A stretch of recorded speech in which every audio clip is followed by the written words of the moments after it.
how's it going everyone? Pogo Science here. Thank you so much you guys for stopping on by once again.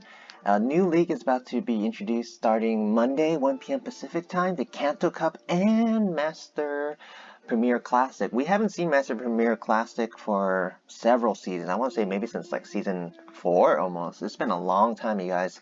So that's going to be running starting November 8th through November 22nd, so 2 full weeks. And also Open Master League will be available as well.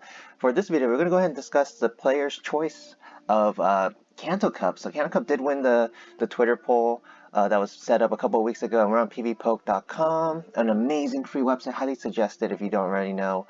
I'm going to be discussing the meta for Kanto Cup and some surprising picks that might do really well in this cup, and some Pokemon that I personally want to run. Look at the very top, as you see right there, Chansey, XL Chansey, you guys. So this could be a problem. So the reason why I didn't want to vote Little Cup this past Twitter poll was because of Bronzor's having such a high score. But look at Chansey's score, you guys, 95.9, and the nearest Pokemon is Nidoqueen with 92.2. That's a huge difference. And if you actually just look at the top 3, there's only 3 Pokemon that actually have a score of 90 or higher. That's insane, you guys. This is very Bronzor-esque looking. And the only saving grace is that we know that not everyone will have a level 50 Chansey because you need a lot of XL candies, 296 to be exact. So a lot of people won't have a perfect level 50 Chansey, but Chansey, if you do have it, will be as big of a nuisance as Bronzor is, even if you have a fighter, I think. As you see right there, key wins against pretty much everyone. It beats the other 2 Pokemon that are in the 90 score, as you see Lickitung and Nidoqueen right here. Both Pokemon I do expect to be very, very common in this cup. It loses some very close matches, I'm sure, to like Marowak and Machamp, Dugong, Pidgeot, Victreol. And the thing about losing these matchups, aside from the Machamp matchup, they're going to be very, very long. That's the thing. It's going to take a long time to take out Chansey, even if you know you'll win at the end. So that's why I'm a little fearful that people will turn on this Kanto Cup because of how long the matches will be. And if I hadn't mentioned this before, but it's also 3-time Stardust rewards. So some people are going to really want to just get through all the rewards. So fingers crossed that a lot of people will not be using XL Chansey to try to get more battles in.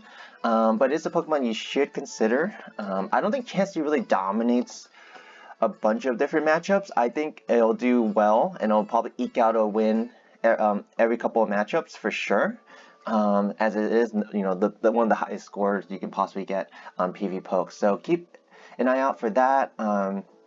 But one thing about Chansey, and I took a look at his kind of overall score. Look at this, you guys. I did this quick overview of Chansey versus Darmanitan. The thing about Chansey, you look at the left-hand side, the overall score of 3,188 because of his high defense and stamina, mostly because of its stamina, of 421, which is insane. But you look to the right, this is a regular Darmanitan, standard form, the fire one. This is an Ultra League Darmanitan, you guys. Look at that, CP 2496. So it's an Ultra League Darmanitan. It has the exact same overall score as Chansey that's in the Great League that isn't even 1500 CP. So that kind of shows you how dominating Chansey is going to be for this cup. So definitely, if you want to make the battles go faster, you might have to sneak in some sort of fighter on your team just to make the battles, even if you end up losing, just to make the battles go a little bit faster. So keep going down the list. See Nidoqueen. Nidoqueen, will, in my opinion, will be the most common Pokemon you'll be seeing in the Kanto Cup. This Nidoqueen was not allowed, well, it was allowed, but it wasn't as strong in the previous Kanto Cups which we've had.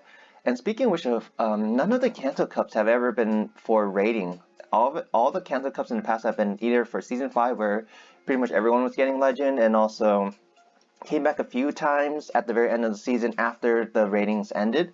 So this is really the first time where Kanto Cup actually does play a role in your elo. So, and I do expect a lot of people already have Nidoqueen, so so any Pokemon that people already built for Great League, expect to see them. Nidoqueen, of course, does so well against a lot of your normal types, surprisingly, especially Wiggly, of course, because of the Charmer, the Fable, if there happen to be some. And Nidoqueen also does well against, obviously, grass types as well. And the Poison Ground typing is really diverse. So I think it'll do really well against a bunch of different Pokemon. I think some of your best counters obviously would be Hypno. I personally want to use more Confusion users because I do expect to see a lot of Poison types in this meta. And then you see Lickitung here. Yeah, Lickitung is another XL Pokemon, but you don't have to have a level 50 to make a 1500. Like, I have one, I think, which only requires about 80 candies or so, so it's really not that bad. As you see, does really well against Hypno, Marowak. Alolan Muck is another Pokemon I expect to see a lot of, but it does lose to Nidoqueen, running Power Whip and Body Slam. Body Slam will be a legacy move, so you have to use the Elite Charge TM to get that. Keep going down, you see Lapras. I think Shadow Ninetales was a big surprise when I was looking at the list, because I don't really expect to see a lot of Pokemon that are weak to fire. As you see, just the top of this list, there's Beedrill, but then aside from that, there's not a whole lot of Pokemon that are really that weak to fire. Sandslash is another one, I guess you could say, but there's not a lot of fire weaknesses as you see.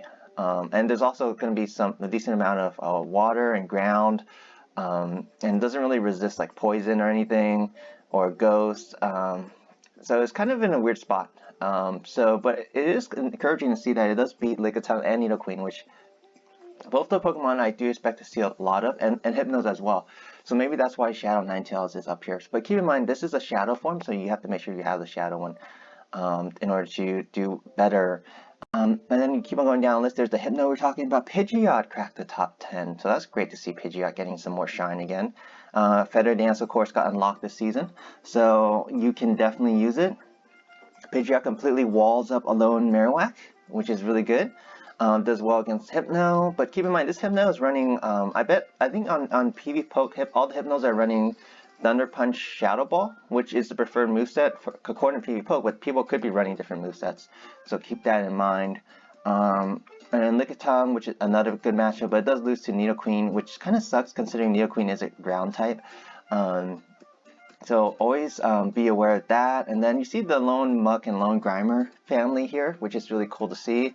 I personally like Lone Muck a little bit more, and actually when I was running Lone Muck in Kanto Cup a couple seasons back, I was using Snarl and Sludge Wave instead because I felt like it actually did better. And I think I'll keep it that way because I feel like there's going to be a lot of people looking out for poison, so I'm actually going to go for the dark path and try to do damage that way instead. And then you keep going down.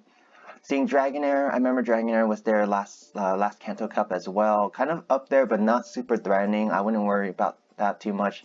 A Lone Graveler is still in the same spot that it was before. The only thing about Lone Graveler now is that you have to watch out for all those Nidoqueens, you guys. Because in the past, I said in a past video when I was reviewing Kanto Cup was that there was not a whole lot of ground type Pokemon. So electric type moves are actually pretty darn strong. But unfortunately, there are Nidoqueens now you have to watch out for. So you have to keep that in mind. So be aware of that. And keep going down the list. You see Mew with a wide array of movesets. Alolan Eradicate, which I think is really cool. If we hop on down some more, I did a quick team builder to show you guys a team I think will be very strong. Chansey, Nidoqueen, Hypno, common Pokemon. I think the Chansey will be difficult for some people to get. But look at the score, you guys. A's across the board, except some consistency, which you'll get as a B. But these are the potential matchups as you'll be seeing. A lot of wins. As you see Chansey, look at this, you guys. Look at all these X's. All the X's mean that you're going to win. Yeah, you guys. So it does really, really well against so many different types of Pokemon. Then you have, in case you run into like a Machamp, that's what the Nidoqueen and Hypno is for, right? To make sure you punish the Machamps and the fighters that you may see. And the only Pokemon that beats all three are Dugong. And then you can kind of say Chansey beats all three because Chansey will have to face itself at some point. But that just shows you how strong this team is. So here's one of the really best teams I can think of, and I literally spent a couple seconds on it. So definitely, if you have all three, definitely check it out. And I might run that team actually myself. I don't have a level 50 Chansey, but I do have a level 41. I'll see if it can still perform pretty well. And keep it going down. Gengar and Haunter really are your only ghost types, so you gotta keep that in mind. So if you have a Pokemon like that likes to run dark type moves, you may not be as strong aside from hitting Hypnos and Marowaks. And then also XL Trio is a Pokemon that I've been looking closely into because XL Trio does beat the Nidoqueen matchup. It beats obviously Marowak and beats Hypnos. It beats a lot of your poison types like Muck as well. And I do have one with the unattainable Mudshot move, so I might make a video. It'll cost me probably 300,000-400,000 Stardust, but for you guys, I think I will consider it, you guys. So thank you so much for stopping on by. If you enjoy these prep videos, please consider dropping a like, comment, and subscribe, and I'll catch you guys all next time. Take care, everyone.